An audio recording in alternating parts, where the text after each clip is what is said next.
오늘 이렇게 사도행전을 잠시 생각을 하면서 구약은 역사서가 사무엘상하, 역대상하, 열왕기상하 이걸 이제 역사적인 사실, 실제 사실을 기준으로 예언서들이 덧붙여져 있는 겁니다. 시간적으로 보면 역사서가 실제죠. 왜냐하면 역사 속에 예언이 들어가 있으니까.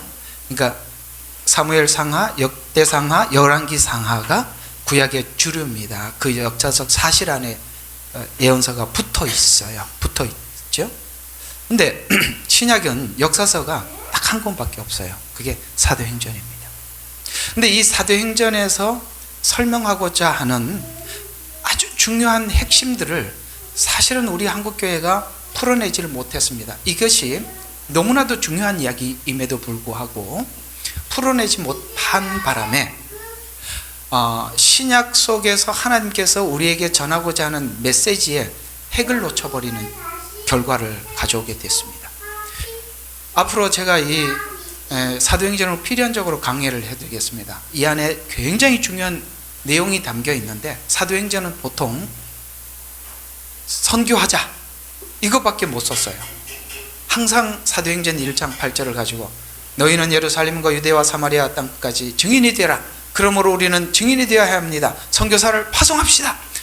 이걸로 끝났단 말이에요.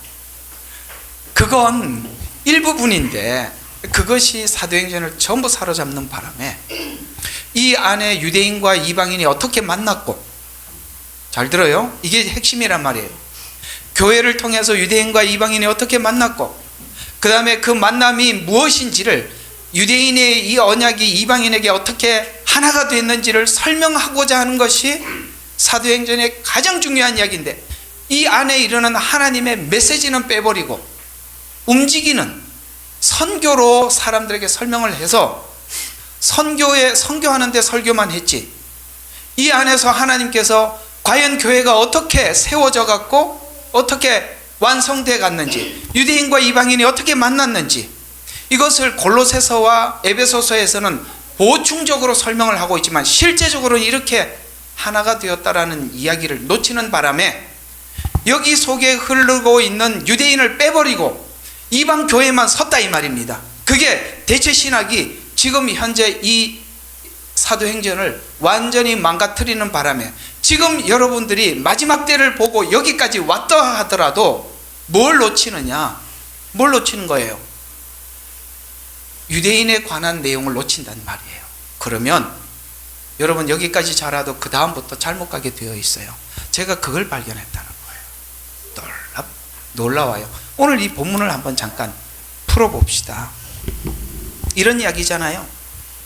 6절에 보면 그러므로 그들이 함께 모였을 때에 주께 물어 말씀드리기를, 자, 부활한 예수님을 만났죠? 여기는 그죠?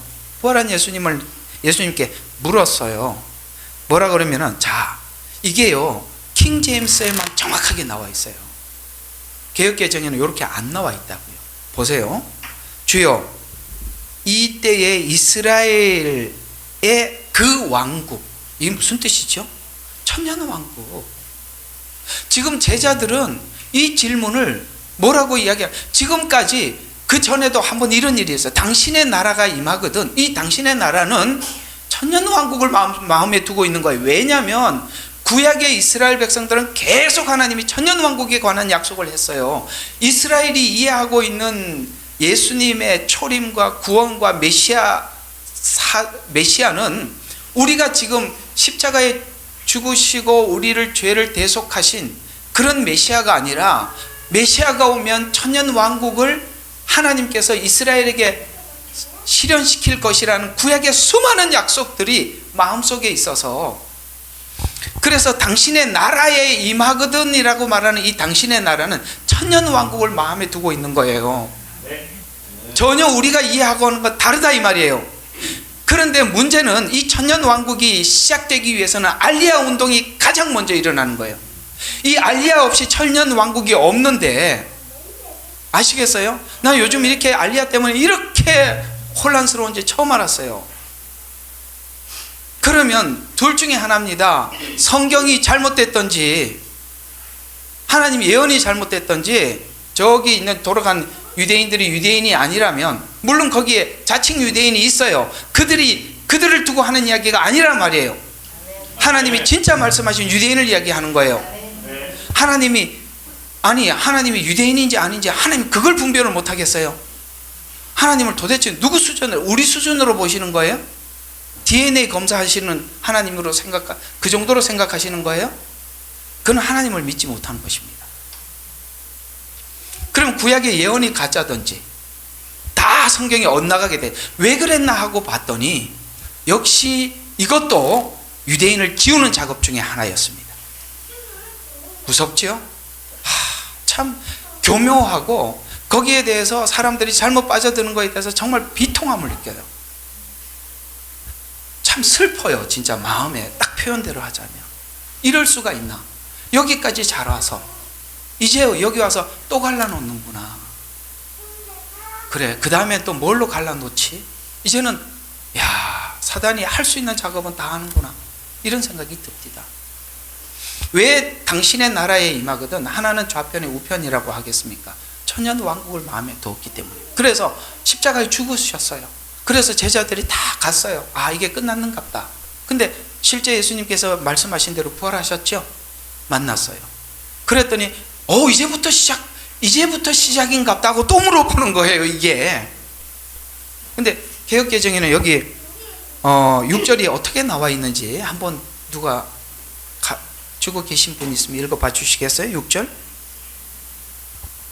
다 킹제임스 쓰시나? 개역개정 누가 혹시 가지고 있는 분 계세요? 우리 예레미야의 눈물 교회는 다 킹제임스로 바꾸셨구나. 그들이 모였을 때 제가 읽을까요? 예.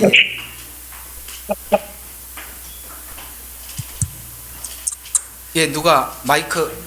예. 여기서 했건구나. 자, 읽어주세요.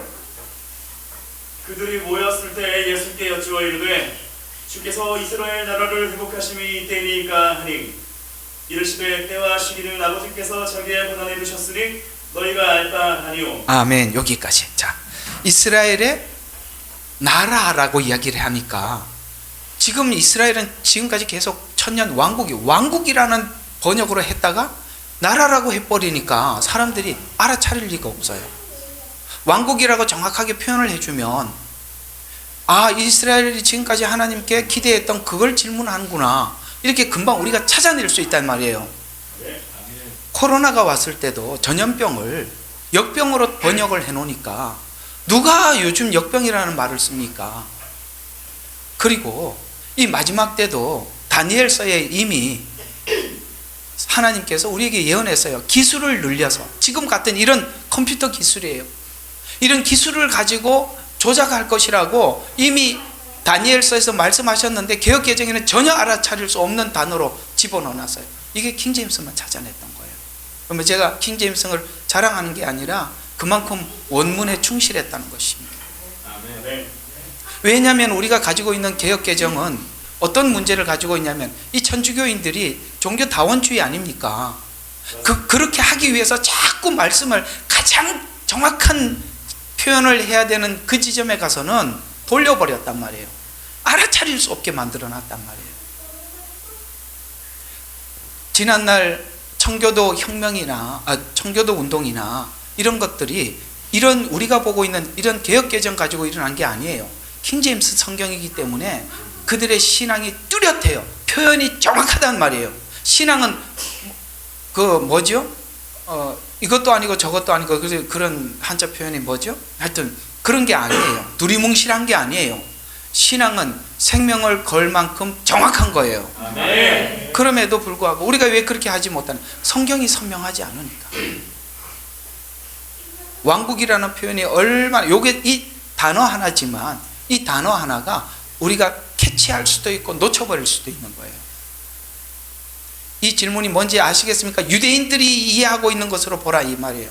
천년 왕국을, 유대인을 없애려면 천년 왕국을 없애야 돼요. 천년 왕국이 없어지면 알리아 운동도 자연스럽게 사장돼 버리는 겁니다. 왜? 전부 다 그 유대인들과 관련이 있기 때문에. 여기 와서 여러분들에게 참 좋은 이야기 하고 있는데 왜 하나님께서 이번에 이 내용을 가지고 여러분들과 함께 나누고 오라고 하셨는지 이렇게 참 의아했지만 지금은 이 내용이 여러분들과 함께 풀어져야 하는 시간이고 참 필요한 시간이라서 하나님께서 그렇게 주셨는 것 같습니다. 뒤에, 예. 자, 그래서 우리가 이스라엘을 이해하는 마지막 때, 이 마지막 때 해석에 따라서 우리는 전혀 다른 관점을 내어놓을 수밖에 없는 이유는 성경 해석을 할 때 설교자가 설교를 하려면은 필연적으로 믿음이 있어야 돼요. 여러분, 설교자가 믿음이 없이 설교를 하면 그냥 자꾸 이렇게 상황을 가지고 성경에다 보조수단으로 성경을 끼워 맞추는 거예요. 설교자가 하나님의 말씀을 선포할 때는 하나님의 말씀 그대로 이루어진다는 믿음 없이는 할 수가 없는 거예요. 만약에 저 돌아가는 세상에다 상황에다가 맞춰갖고 자꾸 설교를 하면 그분은 주체가 세상이지 성경이 아닙니다. 세상은 어찌 돌아가든지 상관없어요. 하나님 뜻대로 가는 거예요. 여러분, 느부갓네살이 본 황금 우상의 비유는 그때 그 바벨론은 이 지구가 멸망할 때까지 제국으로 남아있을 줄 알았습니다. 누가 봐도 너무나도 완벽한 나라였습니다. 하나님이 볼 때도 금나라였다고요. 금, 은, 동, 아무리 설계를 해도 바벨론만큼 설계를 할 수 없는 완벽한 나라였어요. 그리고 가장 강한 국가였습니다.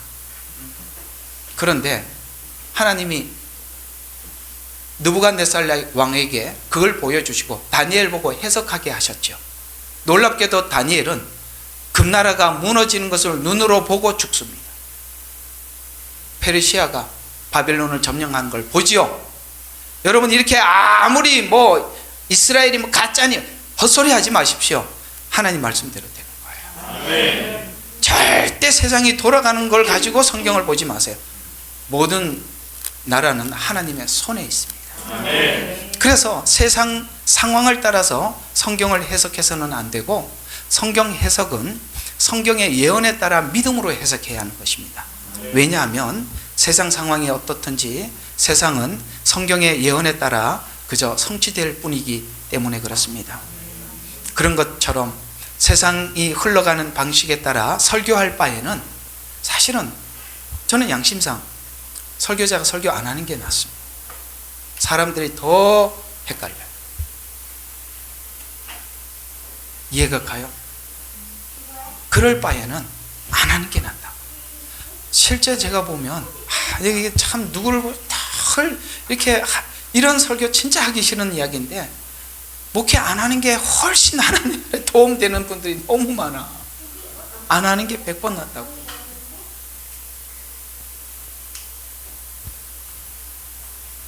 자, 예언자들이 예언을 기록할 때도 동일합니다. 지금 설교자들이 믿음이 있어야 여러분들에게 하나님 말씀대로 됩니다, 걱정하지 마십시오, 이렇게 될 겁니다라는 말씀은 본인이 믿음이 없이 사람들에게 말을 해주지 못하듯이 구약의 예언자들이 미래를 하나님의 환상을 보여주고 글을 적으라고 하잖아요. 그 당시에 그들이 그걸 적을 때 전혀 그대로 하나님이 받아 쓴 대로 적을 상황이 아니에요. 전혀 아니에요. 그런데도 하나님이 하라고 하니까 믿음으로 적는 거예요. 똑같아요. 오늘 설교자들이 설교하는 방식이나 그 당시 예언자들이 예언을 해야 되는 이 방식은 일단은 그가 믿음 없이는 할 수가 없었던 거예요. 왜냐하면 도저히 이해할 수 없는 내용을 주셔요. 그러나 믿음으로 그들은 그 주신 메시지를 메시지로 선언을 해야만 했었어요. 그러니 지나가는 사람들이 미친 사람이라고 했죠. 누가 그걸 듣겠어요?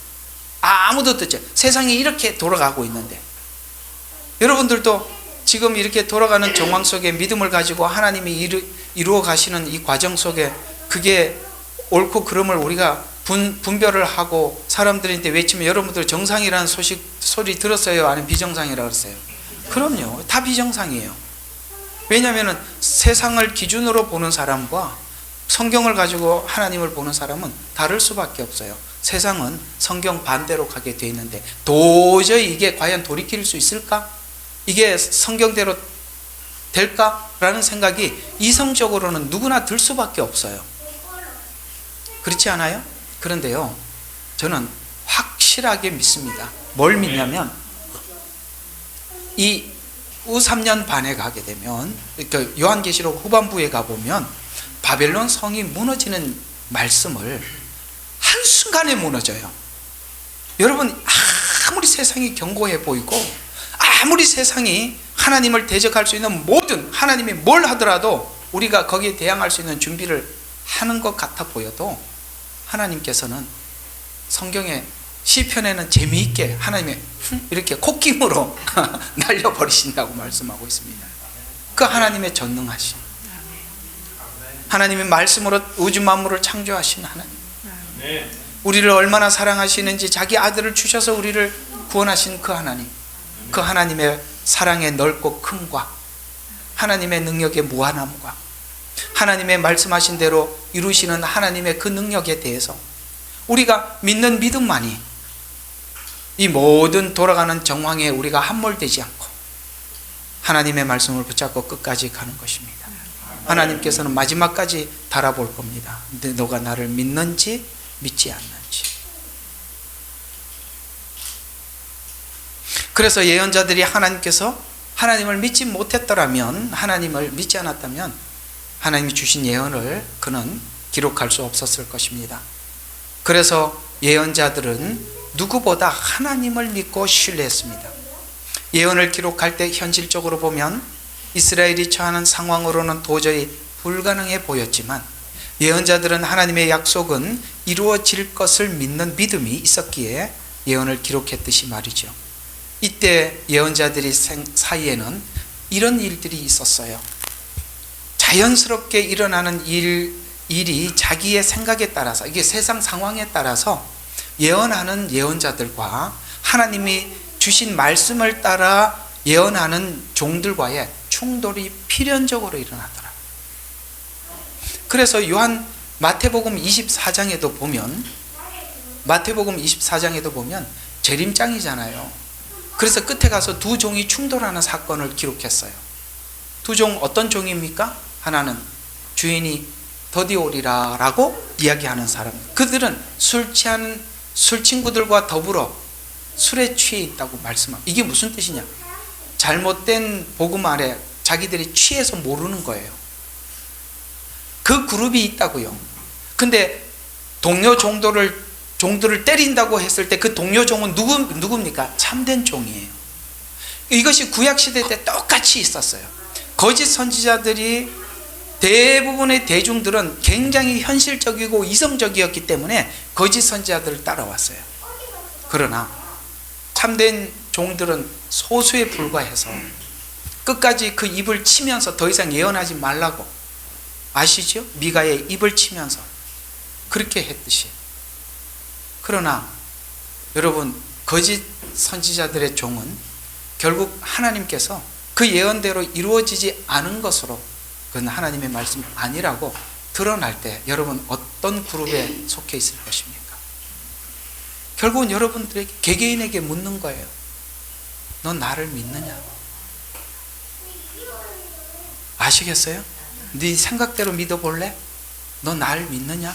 세상이 어떻게 되더라도 내가 누군 줄 믿느냐? 라고 질문을 끊임없이 해야 될 것입니다. 우리는 여기에 한 점 허트림 없이 하나님 앞에 진실하게 주님을 따라가셔야 되는 것입니다. 지금도 이런 현상은 자연스럽게 일어나고 있고 지난날에도 일어났었죠. 시대적 상황의 현상에 따라서 성경을 해석하는 자들과 믿음으로 성경을 해석하는 자들 사이에는 분명한 차이가 있었습니다. 이런 이야기를 이미 모세오경 때 모세를 통해서 이렇게 말씀하셨었지요. 신명기 18장 20절부터 21절에 보면, 여호와의 이름으로 말하는 선지자가 그 일이 이루어지지 아니하거나, 그 다음에 그 일이 이루어지지 아니하면 여호와께서 말하지 아니한 것이라. 아시겠어요? 분명히 거짓 선지자들이 한 말들은 하나님이 한 말이 아니기 때문에 이루어지지 않게 되어 있어요. 그래서 여호와께서 말하지 아니한 것이라, 그 선지자가 자기가 말한 것에 대해서 자랑한 것이라, 자기 똑똑함을 알렸다는 거예요. 여러분 모르시죠? 제가 이걸 찾아냈어요. 보세요, 세상은 이래요. 근데 제가 이걸 이상하게 제가 설교를 해보니까 이게 무슨 뜻인지 알아요. 사람들이 자기가 뭔가를 찾아내고 알아내면 그걸 가지고 막 사람들인데 자랑하고 싶어서 설교할 이런 유혹을 받더라고요. 설교자들은 누구나 받는 유혹이에요. 사람들이 어떤 내용에 대해서 조회수가 높고 많이 듣게 되면 저는 항상 마음을 비웁니다. 여러분 없어도 상관이 없어요. 그냥 저 혼자 외칠 거니까. 이게 없어져야 돼요. 대중들의 시선에 함몰되면 오늘 여기 말하는 그 선지자가 자기가 말한 것에 대해 자랑한 것이나 무슨 뜻인지 아시겠죠? 한 가지 깨달아서 사람들이 많이 호응을 받으면 그 다음에 더 큰 호응을 받아야 하기 때문에 더 신비한 걸 찾아내는 듯 이런 곳에서 이렇게 사람들이요, 설교자들이 여기에 굉장히 많이 함몰되게 하는 것입니다. 그건 괜히 신명기 18장 22절에 기록한 것이 아니라 하나님의 말씀을 전하는 자들에게 정말 경고하는 이야기입니다. 누구나 이런 어떤 그 정황 속에서 유혹을 받겠지만 그 유혹을 넘어가라고 이야기하는 거예요. 자랑하듯이 말하려고 하지 마라. 한번 올리면 그 다음번에 또 사람들이 기대하니까 또 뭔가를 찾아내야 되고 더 찾아내야 되고, 아이고 그 피곤해서 어떻게 살아요? 그 안 주면 어떻게 할 거예요? 다 떨어져 나갈 거, 조마조마할 거 아니에요. 왜 사람들은 이 거짓 선지자들의 예언을 따라갈까요? 그것은 예언자들은 자기를 과시하고 있고 거짓 예언을 따르는 사람들은 매우 상식적으로 하나님을 알기 위해서 접근하기 때문입니다. 굉장히 상식 대 상식은 만나기가 쉬워요. 오늘 차를 태워준 친구가 참 예수를 안 믿어. 갈 때마다 전도를 하고 오늘 아침에 밥 먹으면서도 그래도 친구 왔다고 이렇게 된장국을 끓여주더라고요. 그 막 축복 기도를 잔뜩 했더니 왜 이렇게 말이 많니? 감사합니다. 그럼 되지. 그래요. 그래서 이제 가족들이 미국에 이민 가 있어요. 어머니가 이제 연세가 드셔서 이제 좀 어머니가 연세가 드셔서 마지막까지 남아 있다가 이제 가족들이 있는 미국으로 가려고. 그런데 1년에 이제 한 2번씩 가나 봐요. 근데 온 가족들이 또 교회를 다녀요. 가면은 할 수 없이 가족들 때문에 교회 가서 앉아 있는데, 그래서 이번에 이사를 했다고 그래요. 그래서 어때 한인교회 갔다 왔냐라고 물어보니까 시간이 아까워서 죽을 뻔했다 그러는 거야. 그래서 왜 그러냐 그랬더니, 야, 정말 말도 안 되는 얘기만 하고 앉아 있더라. 세상 사람도요 안다고요. 너무나도 저질스러운 수준 낮은 철학 이하의 이야기, 그죠? 세상이 돌아가는 이야기 가지고 성경 맞춰 억지로 끼워 맞춰 가지고 사람들인데 그게 뭔 설교냐 이 말이에요. 제가 보고 있는 설교는 하나님의 종 아닙니까? 하나님의 말씀을 전하기 위해서 여기 섰고, 여러분들은 하나님 말씀 들으러 온 거 맞잖아요. 그런 그 아까운 시간에 간증하기도 시간이 아까운 시간이고, 한마디라도 더 성도들에게 하나님 말씀을 전해야 되는데 그 사람들이 그냥 입에 맞는 이야기 맞추느라고 얼마나 고생했겠어요. 그 친구 이야기가 그 얘기예요. 시간이 아까워, 너무 아깝더라는 거예요. 나 차라리 책 한 권 읽는 게 낫겠다라는 거예요. 교회는 교회만이 가지고 있는 특유한 특성이 있어요. 이곳은 하나님의 집이요, 이곳은 기도하는 집이며 이곳은 하나님의 말씀이 선포되는 것이에요. 이곳에서는 하나님 말씀이 빠지고 나면 아무것도 없는 것입니다. 상식을 따라가는. 그래서 많은 사람들이 왜 그걸 따르냐? 지금 현실은 이렇고 그 다음에 자기의 생명은 보존해야 되고 재산도 보존해야 되겠는데 하나님이 심판하신다고 하니 누가 그 얘기를 듣겠어요? 누가 좋아하겠어요? 그러니 그 소식은 들리고, 그래서 이걸 어떻게 하면 좋으냐라고 마음에 근심을 하는데 거짓 선지자 답안을 꺼내놓는데 뭐래? 그럴 리가 없다는 거야. 하나님이 그럴 리가 없다라는 걸 뭘로 설명을 하냐면 하나님의 성품이 그렇지 않다는 거예요. 사랑의 하나님이 무슨 심판을 하냐? 지옥을 왜 만드냐? 그러니까 안심이 되죠. 듣는 사람. 그래서 거짓 선지자를 자연스럽게 따라가는 것입니다. 복음은 죽음의 복음이지 생명의 복음이 아니에요. 우리는 십자가에 죽은 주님을 따라가서 생명을 얻는 것이지 우리는 생명을 얻기 위해서 죽으러 가는 사람들이지. 내가 말을 잘못했나? 표정들이 왜 그래요? 아시겠어요? 네. 자기의 생명을 위해서 따라가면 죽음이 있고 자기 목숨을 버리면 얻는다고 말씀하신 것이 바로 주님이 가신 길이고 우리가 왜 그 길을 가야 하는지를 주님이 부활하신 것으로 우리에게 확증돼서 우리도 그 길을 함께 가는 거구나. 이것이 우리가 저와 여러분이 받은 복음 아니겠어요?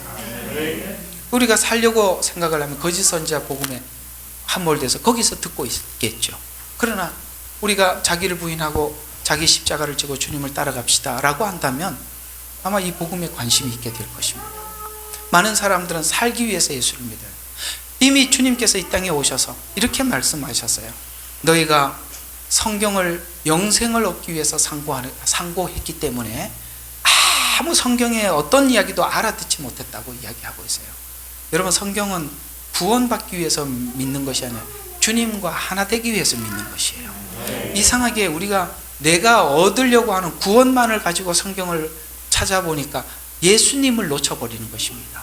예수님 안에 생명이 있는데 진짜 생명의 근원인 예수님은 놓쳐버리고 영생을 찾으려고 하니 방법을 찾지요. 아시겠어요?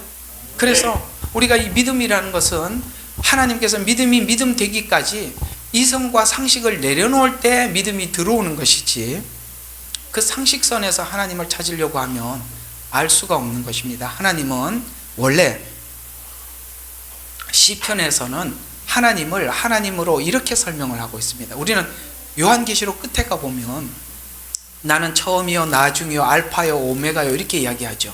근데 우리는 언뜻 어떤 생각이 드냐면 어떤 창조의 시작부터 그 다음에 하나님의 심판의 끝, 요런 시간으로 딱 보지요. 근데 요 답을 시편에서는 어떻게 해주냐면 알파요 오메가라는 이 알파는 영원부터 영원까지 이렇게 설명하고 있어요. 하나님은 시간이 없어요. 우리는 근데 시간 안에서 보고 있기 때문에 뭔가 자꾸 사실을 찾아내려고 하는데 하나님께는 시간이라는 자체의 의미가 없다고요. 성육신이 그 얘기예요. 예수님은 하나님이시기 때문에 시간의 제약을 받는 분이 아니세요. 근데 시간 속으로 들어오신 거예요. 그분은 육체가 아니시기 때문에 율법에 매일 필요가 없어요. 그러나 율법 안으로 들어오신 것입니다. 왜? 우리를 구하기 위해서. 이 시각 자체가 다르다니까요. 믿음으로 세상을 보는 눈과 이성적으로 세상을 보는 눈은, 이성적으로 세상을 보는 사람들은 어떤 지성 안에서 세상을 투과하기 때문에 성경은 보조수단으로 전락하게 돼요. 그러나 하나님이 영원부터 영원까지 나의 하나님이라고 믿는 사람들은 시간을 떠나서 하나님 관점에서 세상을 보는 거예요. 아시겠어요? 우리가 세상을 잘못 보는 게 뭐냐? 땅에 서서 세상을 보면 내가 보는 한정 안에서 보는 거고, 어떤 사람은 잘못되면 두더지처럼 땅 속에서 봐요. 이단이 그렇습니다. 그 갇혀서 본단 말이에요. 우리는 하나님 하늘에서 세상을 보는 거예요. 다르다 이 말이에요. 왜 누가 믿음을 가질 수 있느냐? 지금 현재 땅에 서서 땅을 보는 사람은 믿음을 가질 수가 없어요. 보이는 게 많아요. 그러나 세상을 경영하시고 통치하시는 하나님 관점 안에서 우리가 세상을 보고 예언을 보고 미래를, 하나님께 주신 미래에 대해서 우리가 믿음을 갖는 것입니다. 하나님을 믿는 자들만이 지금은 보이지 않아도 믿음으로 하나님의 말씀을 받게 되는 것입니다. 성경을 믿지 못하거나 반신반의하는 자들은 이런 선지자들을 좋아할 것입니다. 그것이 마지막 때 이스라엘의 회복에서 나누어집니다. 알리야 운동. 여기서 다 나누실 것입니다. 지금 언뜻 생각나는 게 사실 어제 저녁만 해도 이 혀가 너무 아파서 이거 오늘 설교를 하고 가야 되는데 이 혀가 아파서 나중에 이게 말을 못하면 어떡하지? 사모님한테 부탁을 해야 되나? 막 이런 생각했는데 하나도 안 아프네. 야, 정말 감사해요. 정말 어제 아파갖고 움직이기가 힘들었어요. 야, 참 여러 가지 참 방해가 심하죠. 그냥 넘어오면 하나님 이렇게 해결해 주신다니까. 그러니까 넘어가야 돼. 속지 말아요 거기서. 어떤 생각이 나서 좀 말씀을 드렸습니다. 자, 그래서 이게 성경을 믿지 못하거나 반신반의하는 자들은 이게 지금 이게 이스라엘 회복에서 지금 나누어지는 것 같아요. 그래서 이 양과 염소의 비유가 과거에는 그렇게 중요하지 않아 보였는데요, 지금 보니까 이게 엄청 중요하다는 걸 알게 되었어요. 양과 염소의 비유 보면은 딱 앞에 우리 하나 보고 갑시다. 자, 우리 마태복음 25장 양과 염소의 비유에 25장 여기를 봐요. 이거 참 이걸 놓쳐요. 이걸 놓쳐. 어떤 걸 놓치는지 한번 봅시다. 마태복음 25장. 자,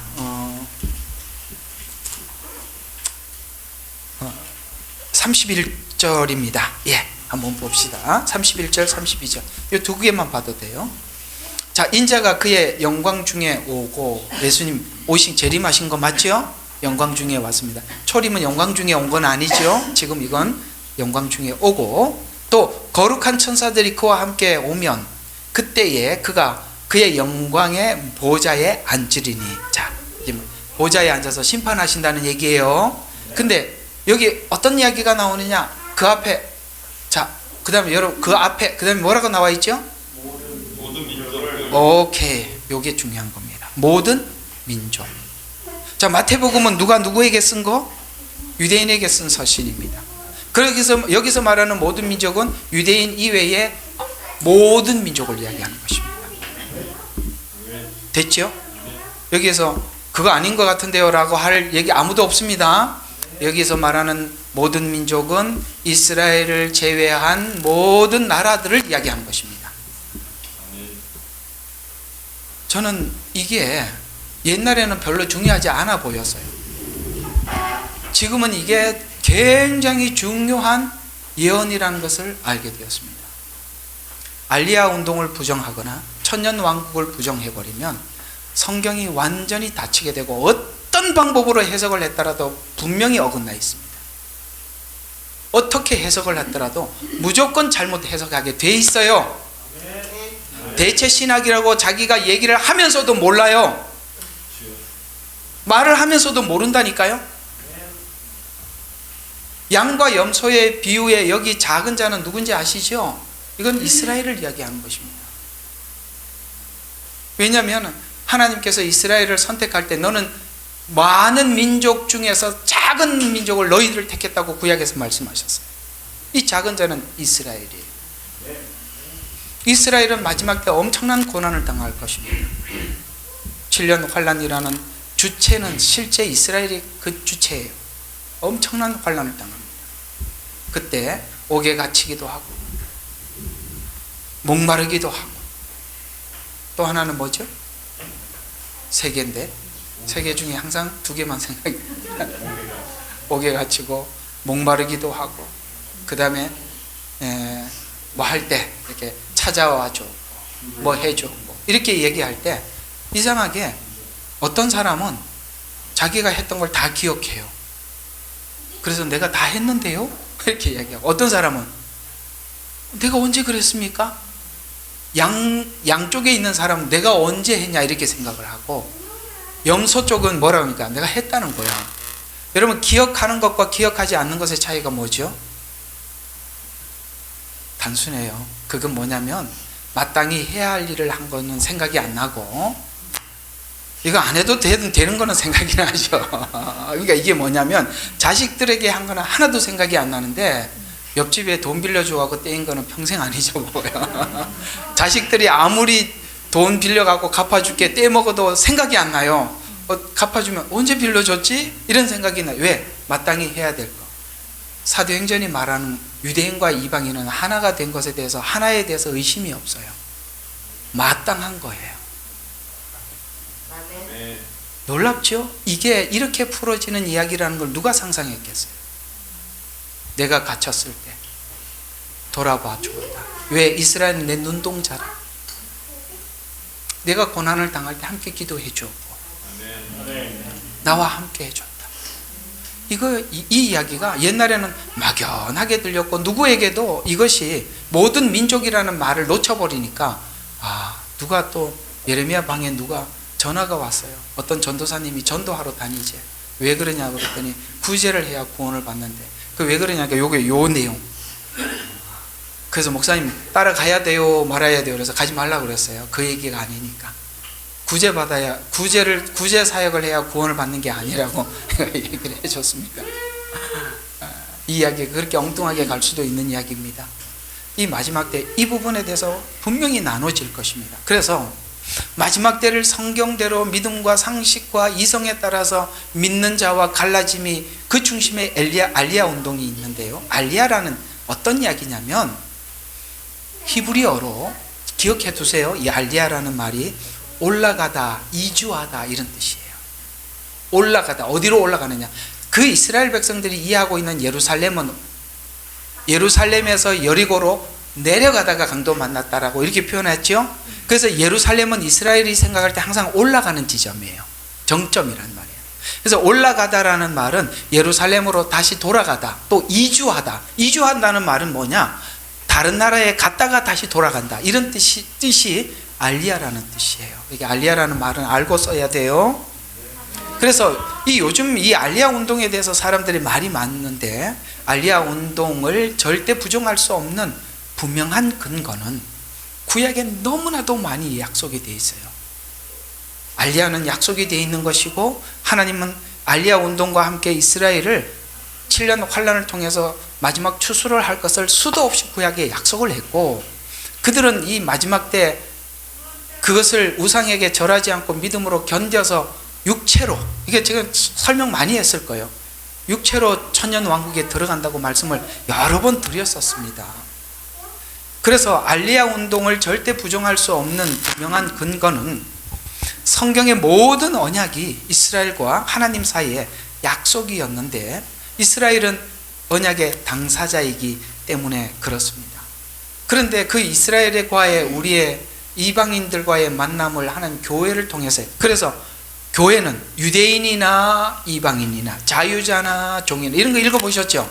다 하나라, 그 말이에요. 그래서 하나가 되었기 때문에 이스라엘의 언약이 내 언약이 되고 이렇게 되는 거예요. 이 교회가 무슨 역할을 했는지를, 바로 그거 하나 되는 역할, 언약이 하나 되고 그리스도 안에서 한 몸을 이루고, 아시겠어요? 유대인과 이방인은 우리 하나의 지체에 불과하는데, 교회의 머리는 누구예요? 예수님이니까 이방인이나 유대인이나 전부 다 예수님 안에서 머리인 하나가 된 거예요. 그게 교회라. 이게 에베소서 이야기 아닙니까? 그래서 이 모든 약속과 언약은 이스라엘에게 있고, 우리가 교회에서 이스라엘과 하나 됨으로써 이스라엘에게 하신 언약이 우리의 언약이 되었다고 강조하는 것이, 그게 바로 사도행전이 말씀하고 있는 중요한 메시지라는 것입니다.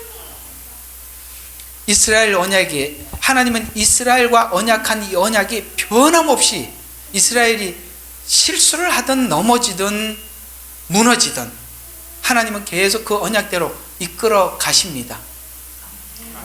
이건 적게 아멘해서는 안 되는 거예요. 굉장히 중요한 거예요. 왜? 하나님께서 아브라함과 언약하신 언약을, 아브라함이 여러 번 실수를 해도 하나님은 결국은 아브라함의 믿음을 주셨어요. 결국은 하나님이 성취해 주는 걸 보고 믿어서 어떻게 합니까? 이삭을 드린 거거든요. 결국은 하나님이 만들어낸단 말이에요. 이런 것처럼 비록 아브라함이 약속한 대로 실패했더라도 하나님은 아브라함과 언약을 지켜주셨어요. 그래서 아브라함이 하나님을 믿었듯이 지금 이스라엘도 아브라함과 같이 그 언약에 대해서 아브라함처럼 믿고 있다는 거예요. 그런 말씀에 관해서 성경은 이렇게 이야기를 하고 있어요. 로마서 11장 1절, 바로 바울이 하나님께 자기 민족을 위해서 기도하다가 하나님이 행하셨던 과거를 생각하면서 이렇게 우리에게 설명해 가고 있었어요. 어떻게 설명하느냐? 로마서 11장 1절에 보면 하나님이 이스라엘을 버리겠느냐라고 질문을 하면서 결코 그럴 수 없느니라 이렇게 돌아가요. 왜? 지금까지 하나님이 하셨던 일들이 하나님과 언약한 언약을 한 번도 놓치지 않고 이루셨다는 사실을 바울은 너무나도 잘 알고 있기 때문에 야, 그럼 지금 이스라엘이 지금 패배하고 이거 복음도 이방인들에게 다 전해주고 지금 다 무너졌는데 그러면 이스라엘은 하나님 앞에 언약을 유지할 능력과 근거가 전혀 없는데 그러면 이제는 이스라엘을 볼 게 아니고 언약을 둘이 했으니까 하나님을 볼 수밖에 없죠. 한쪽은 무너졌으니까. 맞아요. 둘이 언약을 냈는데 저쪽이 파기했으면 너가 파기했으니까 나도 파기할게 라고 말을 하든지 아니면은 그래도 내가 한 언약은 내가 지킬게 이제 그쪽에 결정에 남은 거 아니에요. 그걸 질문하는 거예요. 하나님이 이스라엘을 버리겠느냐? 아니다. 지금까지 보니까 아브라함에게도 그랬고 우리에게도 그랬고 아니다. 그래서 결코 그럴 수 없느니라. 요렇게 답을 하는 거예요. 여러분 맞지요? 이 바울의 말이 정확히 맞습니다. 그래서 하나님이 이스라엘을 버리지 않는 이유는 하나님이 이스라엘과 약속했기 때문이고 지난날 아브라함이 실패했더라도 하나님이 그 약속을 지켜왔기 때문에 이스라엘은 버려지지 않습니다. 그 이유는 아브라함의 언약의 실패에도 불구하고 하나님은 아브라함에게 약속을 지키듯이 그 약속을 지키는 분이라는 사실에 대해서 의심하지 않았기 때문입니다. 그래서 이스라엘을 버리지 않기로 한 증거로 마지막 때 왜 이스라엘을 버리지 않느냐라고 다시 바울이 질문을 했을 때 하나님께서 마지막 때 남은 자를 구원하시겠다고 하나님이 계속 약속해왔다. 그루터기가 남아있다. 남은 자가 있다. 그들을 구원하시기 위해서 첫 번째 작업이 뭐라고요? 이스라엘을 고토로 돌아오게 하는 거예요. 그게 바로 알리야라는 거예요. 이게 알리야인데 그러면 그거 없이 그 다음이 진행이 안 되는데 7년 환란도 진행이 안 되고 천년 왕국도 다 아무것도 아니에요. 이게 시작이라고요. 근데 여기서부터 끊을 줄은 정말 몰랐어요.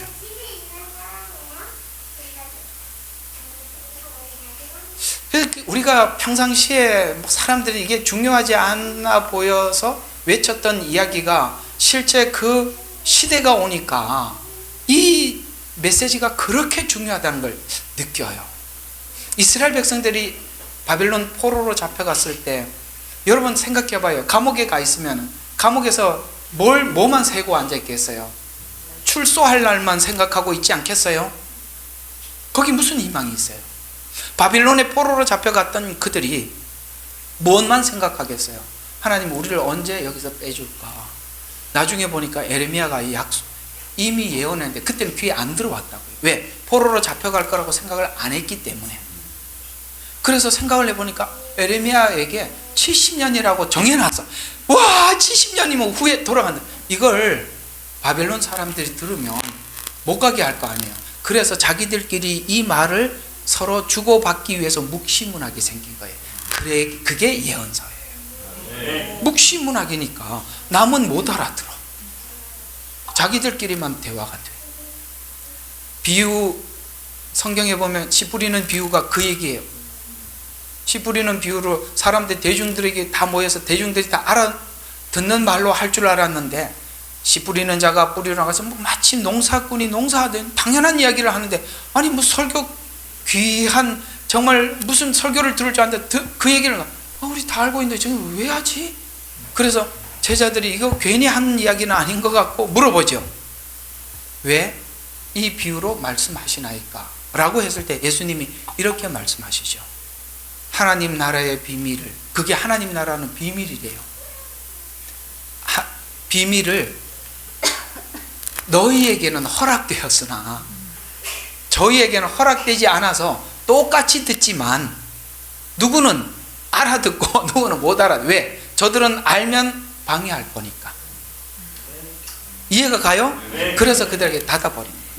나는 성경이 닫힌 사람들은 수상해. 왜 하나님께서 잘 오다가 더 안 보일까? 그 마음에 세세한 어떤 지적들이 있어요. 왜 하나님의 성경을 닫는지. 그건 다 말하고 싶지도 않아요. 그 악함 때문입니다. 있습니다.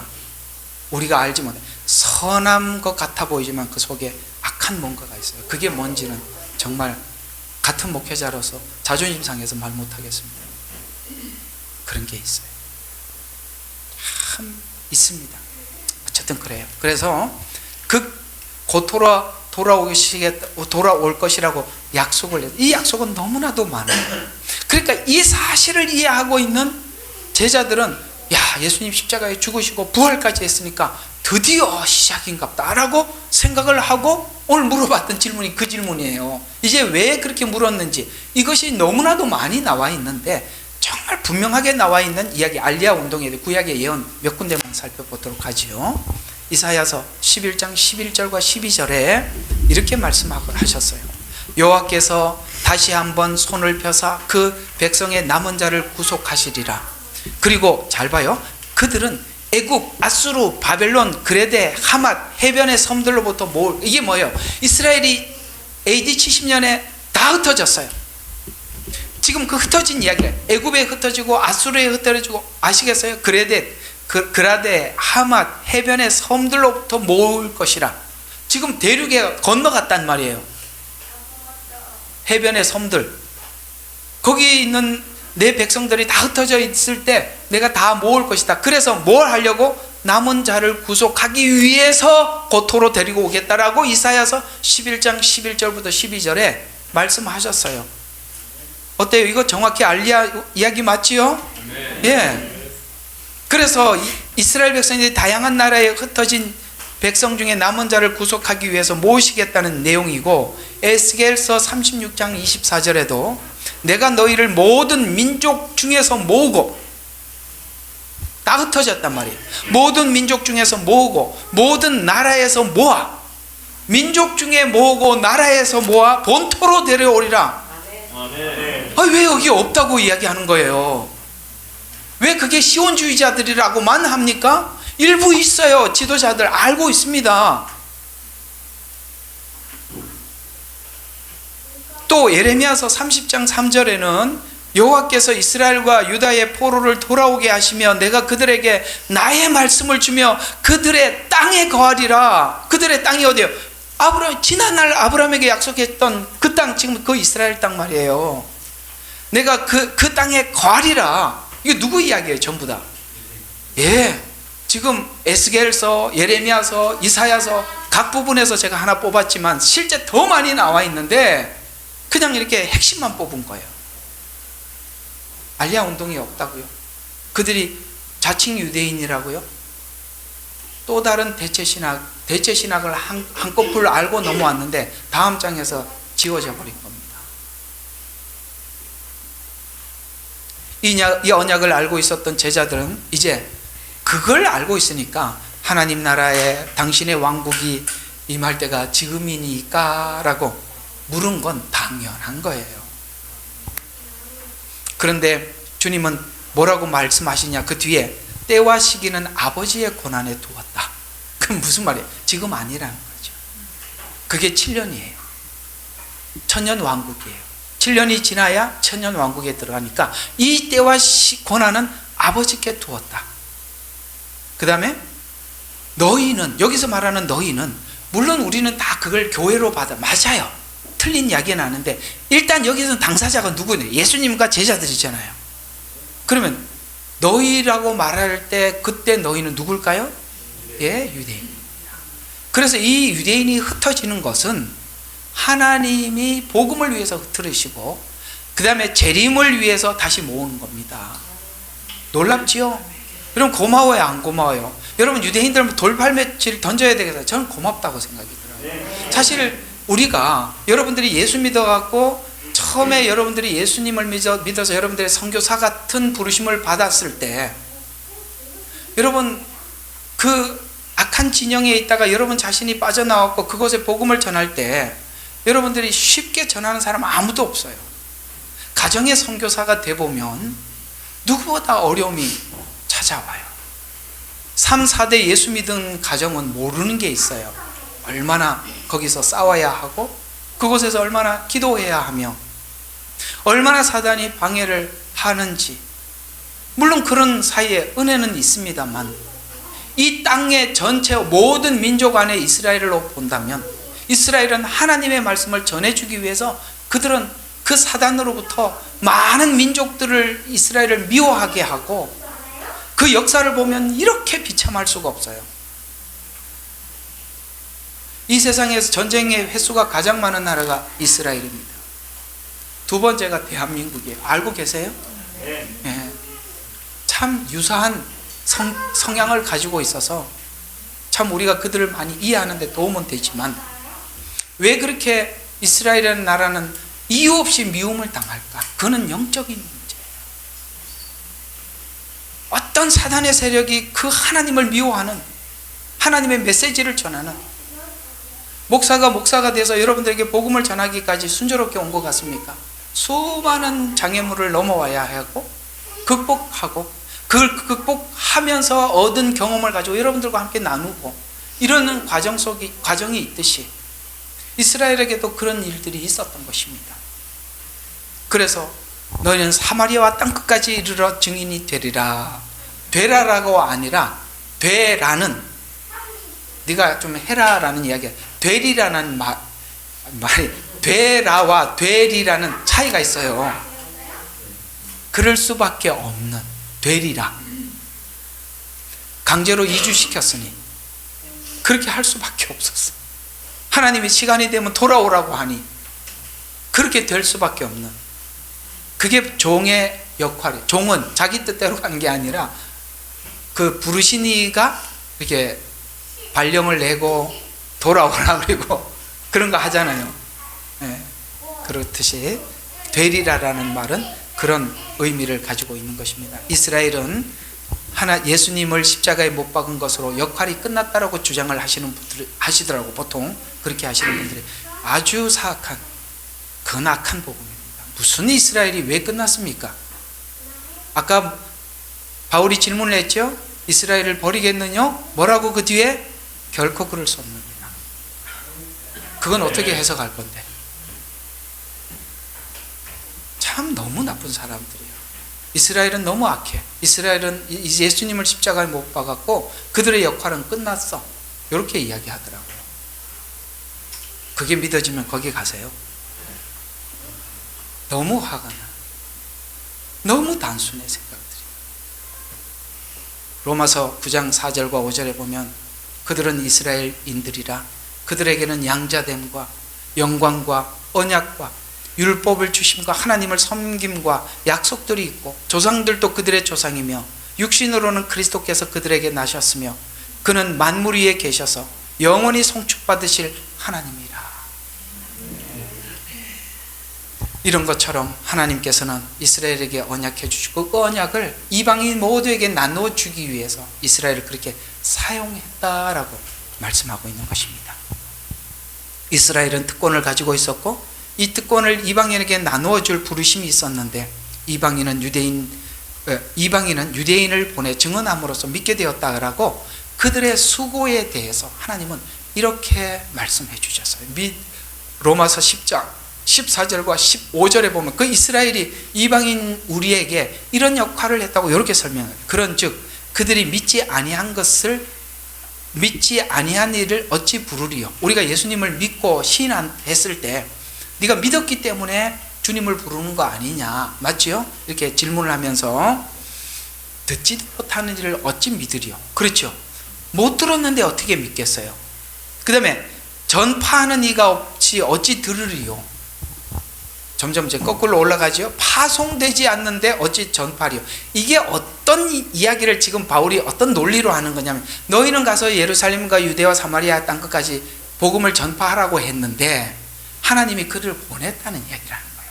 너희들이 그들을 보냈기 때문에 듣게 되었고 들었기 때문에 믿게 되었다.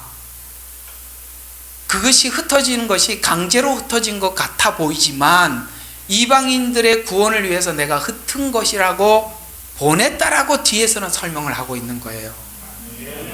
종이 스스로 자기가 가는 사람이 어디 있어요? 하나님이 불러서 왔고 가라고 그래서 갔고 그렇게 사는 게 종이 아니에요? 맞지요?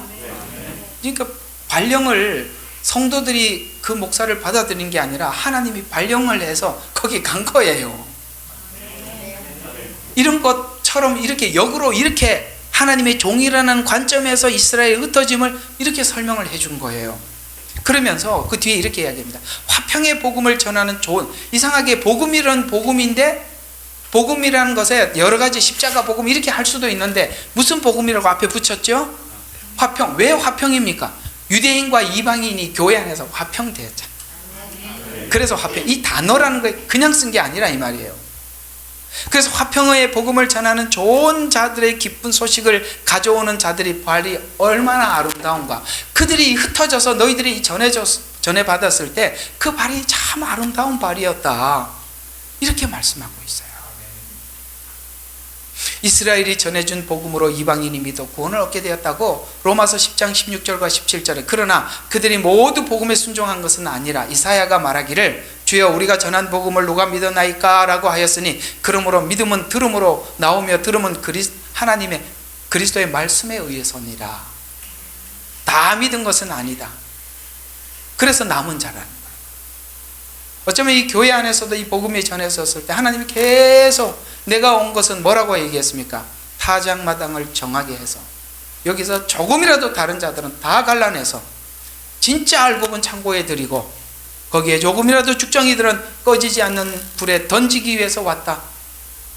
우리가 복음을 따라가다 보면 결국은 묻는 것이 바깥에 사람들이 내게 이야기하고 제시하는 복음이 진짜가 아니라 내 속에 하나님을 향한 진심이 하나님 앞에 변함없이 정결한가라는 그 질문을 계속한다는 걸 느껴요.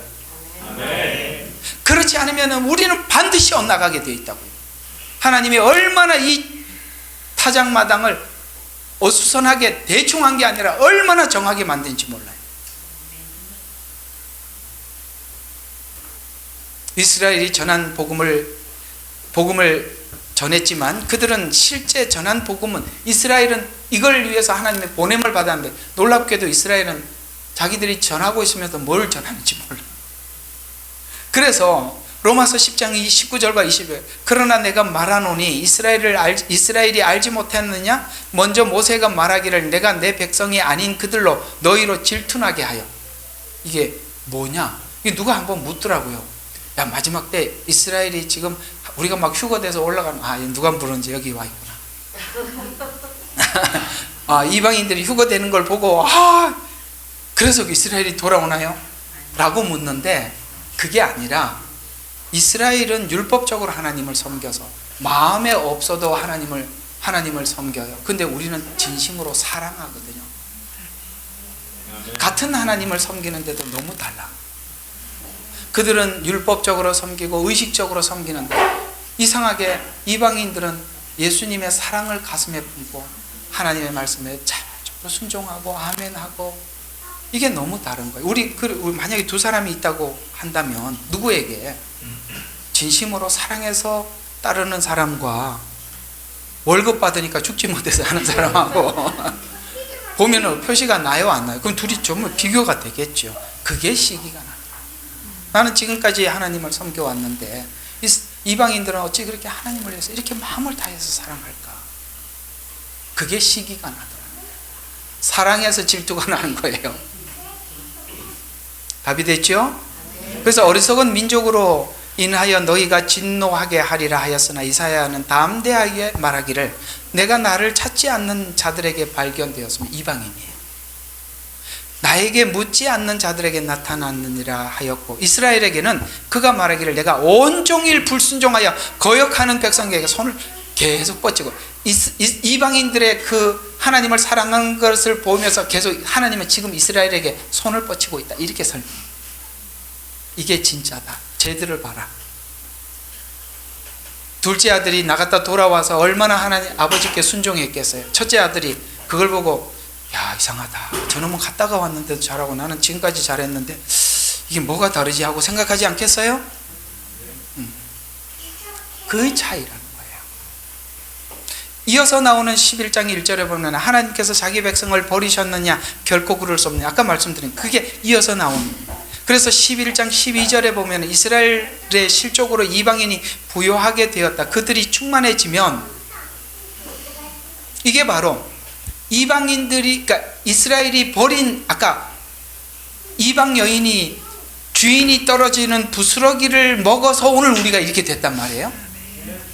그러면 마지막 7년 환란 때 이스라엘이 돌아오면 그 얘기예요. 11장 12절이 봐요. 이스라엘의 실족으로 이방인이 부요하게 되었다면, 만약에 이스라엘이 충만해지면 어떠하겠느냐? 상상이 가요? 이스라엘이 마지막 7년 때 돌아왔을 때 이건 상상을 초월하는 거예요. 그래서 마지막 때가 부흥기라고요. 우리 예레미야 눈물 앞에 딱 마지막 부흥기 대추소, 남들이 헛소리 하길랑 딱 이거 보여주세요. 봐, 이스라엘이 실족해갖고 우리가 이렇게 됐지. 이스라엘이 돌아오고 난데 우리가 어떻게 되겠어? 14만 4천이 돌아오고 그 뒤에 흰 무리들이 숫자를 셀 수가 없었잖냐. 이렇게 성경은 이야기하고 있는데 왜 그 사실 예언을 왜 부정하냐 이 말이에요.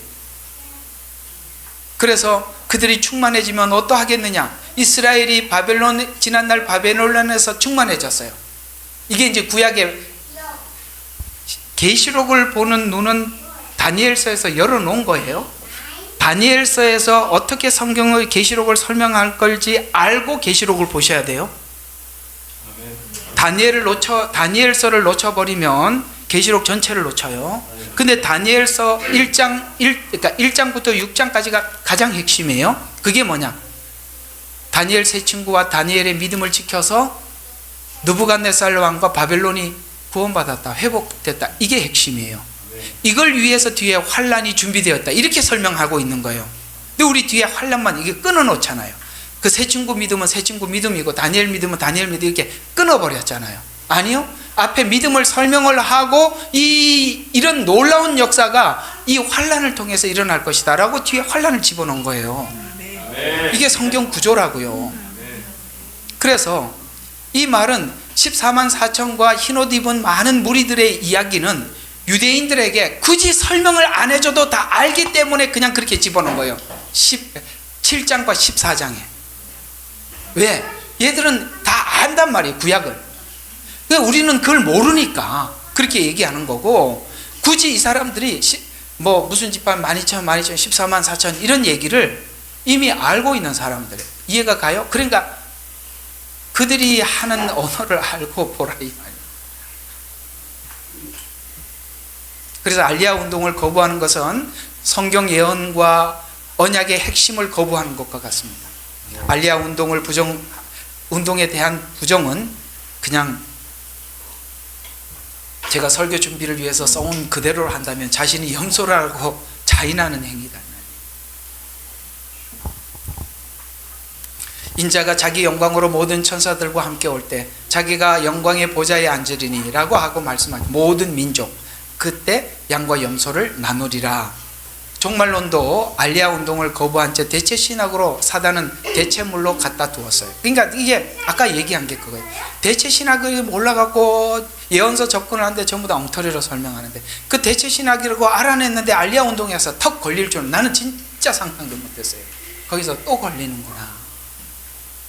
그것은 정직히 성경을 보지 않았다는 증거입니다. 자기 목적과 상황에 따라서 성경을 본 증거가 양과 염소에서 증명하고 있어 보입니다. 이제 그런 것들이 좀 더 열리는 것 같아요. 자,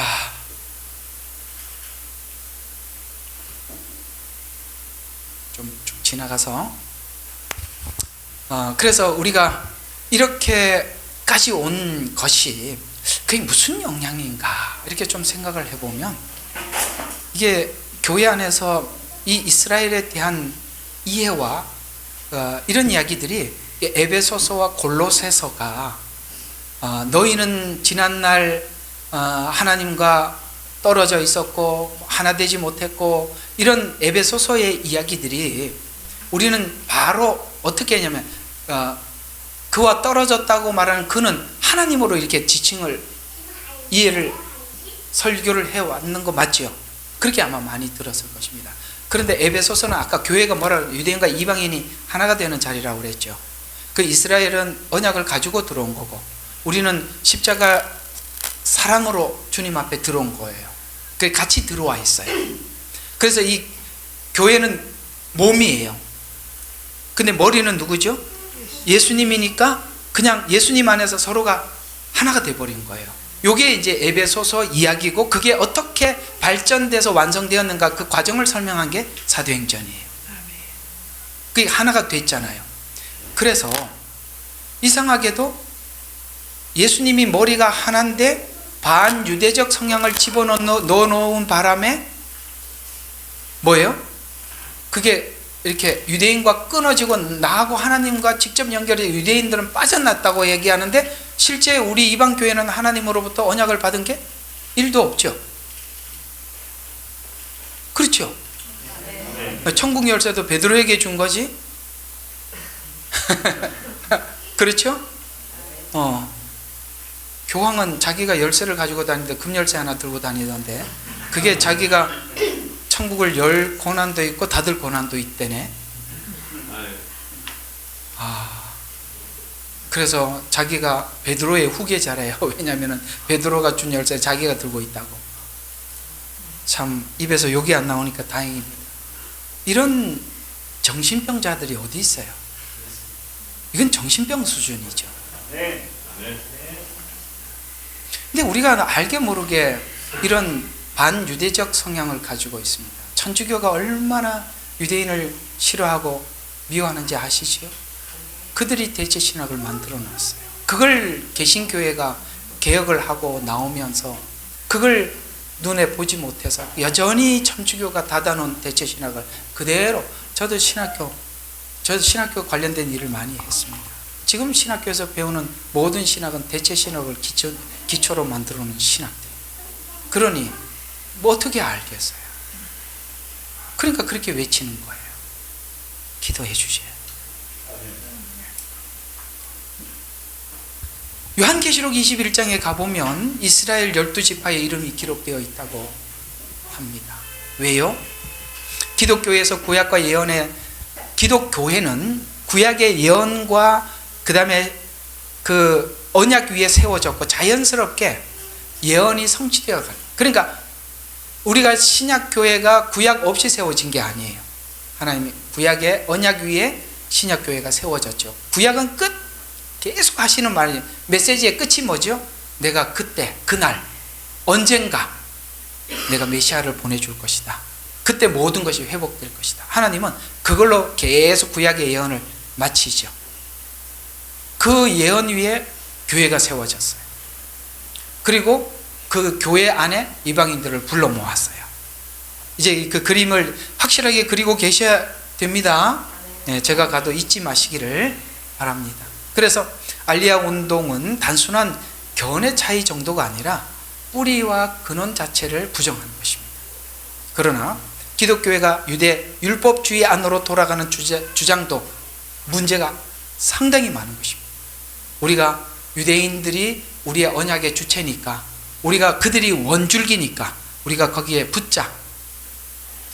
그게 사도행전에 나오는 교리라고요. 그게 놓친 거라고요. 내가 필연적으로 이 사도행전을 선교적 관점이 아니라 신학적 관점에서 내가 풀어줘야 된다는 이유를 이제는 확고하게 가지고 갑니다. 텔레그램에 들어오셔서 빠지지 말고 들으시기 바랍니다. 유대주의로, 그리고 유대인들이 지키는 절기를 지키는 것으로 돌아가면 하나님이 버린 것을 다시 되찾는 것입니다. 하나님이 버린 것.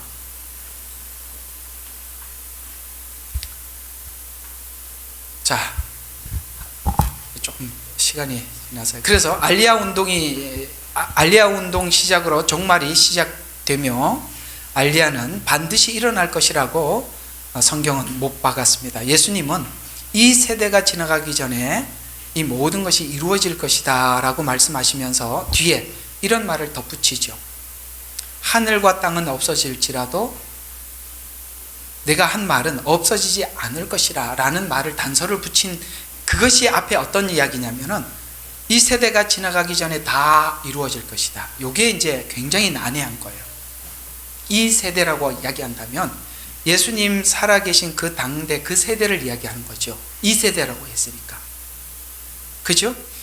이 세대가 지나가기 전에 이 일이 다 이루어진다라고 말했는데 이게 지금까지 엄청나게 어려운 난해 구절이었어요. 그러면 이거는 간단하게 해석할 수 있어요. 지금 누가 누구에게 말해. 근데 내가 그러잖아. 항상 유대인들 같아요. 대상이 우리라고 집어넣으면 다 틀린다고. 유대인들 입장에서 봤을 때 지금은 예수님이 그 얘기를 하는 당시는 이스라엘 땅에서 했어요. 그리고 이스라엘이 흩어지게 돼요. 그리고 다시 돌아와요. 그러면 이스라엘이 볼 때는 그 땅에서 보는 세대로 보면은 지금 예수님이 계시는 그 세대와 이스라엘이 회복해 알리야 운동해 돌아오는 그 세대를 한 세대로 묶어서 보고 있는 거예요. 우리 눈에는 지금 2000년이라는 이방인의 때가 지나가고 있는데 유대인들이 볼 때는 이 세대가 지금 예수님이 죽고 난 뒤에 흩어질 거예요. 그리고 다시 회복할 거예요. 요 세대를 같은 세대로 묶어서 이 세대라고 이야기한 거예요. 그러니까 눈으로 보면 실제로는 긴 시간이 지나갔는데 이 유대인과 예수님 사이에는 이 두 세대 두 꼭지점만 보이는 거예요. 그래서 이 세대라고 묶어놓은 거예요. 참 놀랍죠. 이런 게 다 묵시문학이라는 거예요. 참 신비로운 해석들입니다. 이걸 우리가 머리로 풀면 절대 안 풀려요. 하나님 관점에서 아까 말씀드린 하나님은 천년이 하루 같아요. 천년이 하루 같아요. 우리는 시간이 지나갔는데 하나님은 시간이 안 지나갔다. 영원부터 영원까지. 이게 바로 69일에 70일의 이야기가 그거예요. 69일에가 한 세대고 그 다음에 마지막 한 일에가 한 세대고, 그래서 이 세대라는 거 69, 70 넘어가는데 69, 70 사이에 엄청나게 지나갔지만 주님은 지금 다니엘서 69일에를 한 세대로 보고 마지막 한 일에를 한 세대로 봐서 이 세대, 이해가 가시죠? 다니엘서 말하는 70일에를 이야기하는 거예요. 그래서 이 시대가 지나가기 전에 모든 것이 이루어질 것이다. 그런데 그 뒤에 뭐라고 딱 단서를 보셔요. 천지는 없어져도 이 말은 없어지지 않는다. 여러분, 알리야 운동 절대 없어지지 않습니다. 하나님이 우리가 안 믿을 것 같으니까 못을 박아놔 버렸어. 그죠?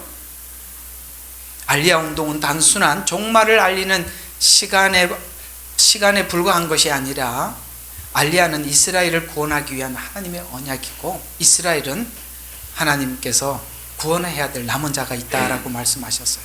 그래서 오늘 이제 거의 결론에 왔어요. 자, 우리 로마서 11장 1절부터 5절 아까 읽었던 그러므로 내가 말하노니 하나님이 그의 백성을 버리셨느냐 결코 그럴 수 없. 이제는 여러분들이 소화하라는 얘기, 이 얘기를 그럴 수 없느니라. 나도 이스라엘 사람이요 아브라함의 자손이요 베냐민 지파라. 하나님이 자기를 위하여 자기 백성을 버리지 아니하느니라. 아멘. 그 백성을 왜 안 버려? 자기를 위해서 안 버렸대. 그래서 나는 바울의 마음의 속마음이 뭔지 알겠어요. 왜 그렇게 이방인들에게 가서 복음을 전하고 사도의 역할을 했는지 이제 알겠어요. 왜? 이방인들이 이렇게 주님을 사랑해서 돌아와서 내 백성 이거 보고 돌아오라고. 그래서 바울이 이렇게 이방인들을 위해서 힘썼다는 걸 이제야 알겠어요. 자, 사역자가 돼 보니까 바울의 마음이 이해가 되더라고요. 얼마나 자기 민족을 사랑했는지. 그래요. 너희가 성경에 알리야가 하나님께 원망하는 것을 읽었을 때 주여 그들이 주의 선지자를 버리고 죽이고 주의 제단을 헐었으며 이 지금 엘리야가 한 말을 그대로 나만 홀로 싸우니 나의 생명도 노린다 하옵나이다. 하나님이 그에게 대답하신 대답이 무엇이냐? 내가 너를 위하여서 바알에게 무릎을 꿇지 아니한 7천을 남겨두었다. 7천이 남겨두었다고 하는데 그들이 다 시온주의자입니까? 얼마나 기가 막히는 이야기냐 말이에요. 이런 이야기들을 그런 이야기를 하시면 이것 좀 설명해 달라고 가서 뭐 이야기 좀 해보라고요. 예? 왜 그런 반박은 못 하십니까? 그래서 7천을 남겨두었다 하니 그러므로 이와 같이 지금도 은혜로 택한 자들이 남아있느니라. 남은 자들을 구원하기 위해서 하나님은 이스라엘 땅으로 모으신다. 그래서 11장 7절에 이방이 구원받기까지 이스라엘이 완고하게 되었더라도 이스라엘은 약속과 언약에 따라 돌아올 것이다 라고 말씀하고 있는 것이 바로 이 마지막 때 엄청난 역사가 일어날 것인데 그들이 풍성하게 충만하게 되어서 그들도 돌아오고 바벨론에서 이스라엘은요, 예루살렘에서 이방인을 위해서 어떤 역할도 못했어요. 자기들도 무너졌단 말이에요. 도리어 바벨론에 가서 그들도 회복되고 이방인들도 회복했듯이 7년은 바로 그 시간이라는 거예요. 하나님은 이대로 세상을 심판하지 않습니다. 하나님 이 상태로 심판하지 않아요. 우리가 답답해하는 사람들을 추수하는 추수를 하나님 마지막 추수기를 하나님이 일으키실 것입니다. 우리는 그날을 기대하고 준비하는 것입니다. 피난처를 준비하는 게 아니라 복음을 준비하란 말이에요. 그것이 바로 성경이 말하는 추수기라는 것입니다. 루키 했지요? 추수할 때 올라갔다고. 대답이 시원찮아요. 그러니까 목요일 날 안 오니까 모르죠. 알리야를 이해하는 사람은 마지막 때를 그래서 부흥기로 보지만 알리야를 부정하는 사람은 자연스럽게 환란기로 보는 거예요. 이제 둘이 왜 그렇게 시각 차이가 나는지 아시겠죠? 그래서 땅굴 파고 들어가는 거예요. 그 땅굴에 경찰 찾아오면 어떡할 거예요? 네?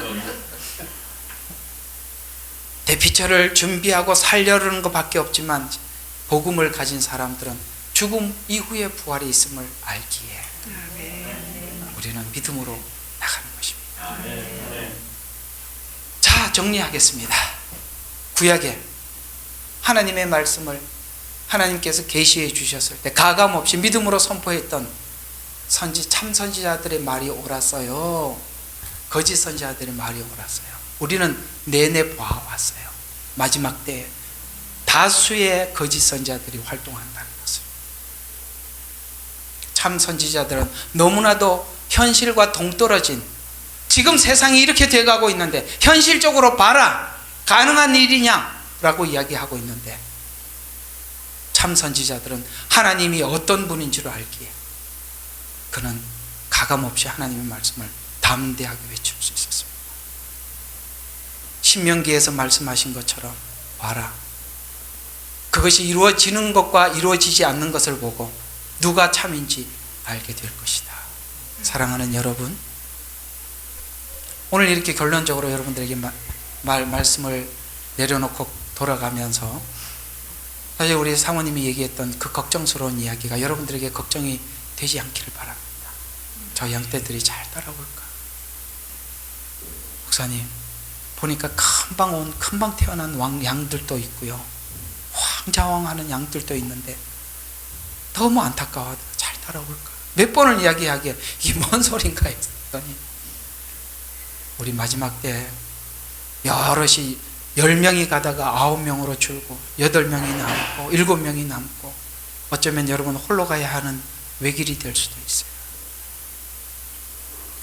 그러나 딱 하나 붙잡을 것은 하나님 말씀밖에 없어요. 아멘. 세상은 어떻게 변해가도, 세상이 얼마나 견고해져가도 하나님의 말씀은 천지는 없어지겠으나 내 말의 1.1디렉도 떨어지지 않고 이루리라 라는 이 확신을 가지시고 죽으면 천국 가는 거예요. 눈 떠서 천국이면 얼마나 좋겠어요. 대전에 폭탄이 터져갖고 여기서 예배드리다 천국에 다 가서 거기서 다시 보면 더 좋겠습니다. 우리 소망이 편하게 살고 넉넉하게 살다가 천국 가는 것이 아니라 주님 가신 길을 따라가기 위해서 이 자리에 들어섰으니 여러분에게 어떤 어려움과 방해가 있더라도 여러분의 말씀 꼭 붙잡고 달려가시기를 주의 이름으로 축원합니다. 아멘. 기도하겠습니다. 사랑의 하나님 아버지, 오늘도 우리가 이 공간에서 함께 예배하게 하셔서 감사합니다. 바울은 에베소를, 교회를 떠나가면서 한 걱정을 하고 떠나갔습니다. 내가 가면 아버지 하나님, 이 거짓 선지자들이 와서 양떼를 아끼지 아니할 것인데 하나님께 맡깁니다 라고 기도하면서 떠나갔던 그 마음을 헤아립니다. 주님, 저들을 보살펴 주시옵소서. 세상에는 너무나도 많은 여러 가지 방법을 동원해서 그 다음 또 준비하는 이 헛된 거짓된 복음들, 그들의 탐심 속에서 만들어낸 거짓말들, 아버지 하나님 저들이 속지 않게 도와주시고 저들의 신앙 소모하지 않도록 붙잡아 주셔서 하나님 저들을 꼭 붙들어 주시옵소서. 남의 설교 듣기 전에 성경 보게 해주십시오. 성경으로 승부 가리게 해주시옵소서. 그래서 마지막까지 주의 말씀 붙잡고 승리할 수 있도록 우리 예레미야 눈물 교회를 꼭 붙들어 주시옵소서. 감사드리옵고 예수님 이름으로 기도합니다. 예레미야의 눈물은 시대에 맞는 말씀 선포와 변질되지 않은 순수 복음을 외치고 있습니다. 함께 연결되어 하나님께 예배드리며 이 마지막 때에 하나님께 쓰임받길 원하시는 분은 카카오 채널로 연락 주시면 연락드리도록 하겠습니다. 고정 댓글에 채널 경고와 착제에 대비한 예비 채널과 제2채널 링크를 올렸습니다. 이 채널 또한 구독 부탁드리겠습니다. 감사합니다. 우리는 역사상 가장 중요한 시점을 지나고 있습니다. 하나님께서는 하나님의 일을 하시기 전에 사람을 준비시키셨음을 우리가 알고 있습니다. 하나님 말씀은 마지막 때에 대추수, 대부흥의 때가 있다고 분명히 예언하고 있습니다. 아멘. 하나님의 말씀이 그대로 성취될 것을 믿습니다. 예레미야 눈물은 잠자는 교회와 영혼을 깨우기 위해 노력하고 있습니다. 이 가슴 뛰는 일에 함께 하길 원하시는 분은 카카오 채널로 연락 주시기 바랍니다. 당신은 위대한 하나님의 사람입니다.